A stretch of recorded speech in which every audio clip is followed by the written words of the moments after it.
Chào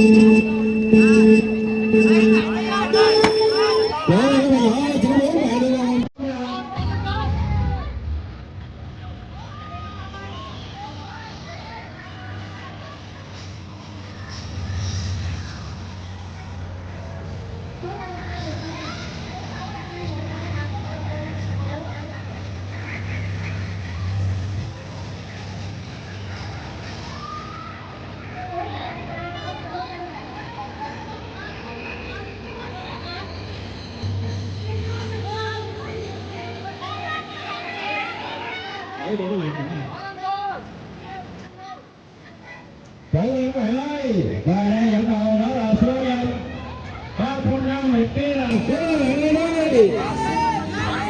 Tiếp theo là bạn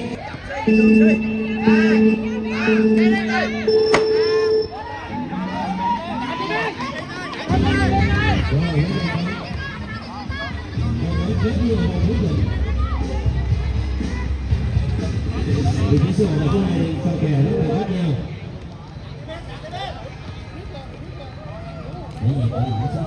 Rồi, coi các bạn. Bạn đi đi rồi, bạn đi rồi. Số 1 là số 2 đang dự xử nha, các bạn có hai vị trí số nào là 5 vị trí đổi bè, đầu tiên là vị trí số 1 0301, số thứ là 317 và số 5 là 227.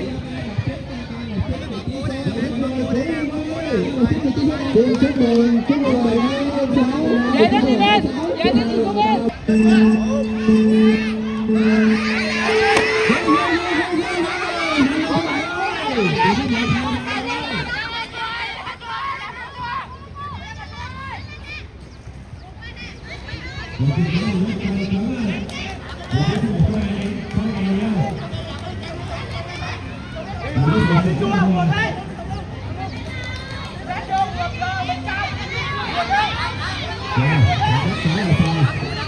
Ba trăm năm bắt đầu giờ vụ rất là xa bây giờ đâu không vô trở lên là các bạn ơi, đó ba không năm rất là xa lựa lại cái vụ này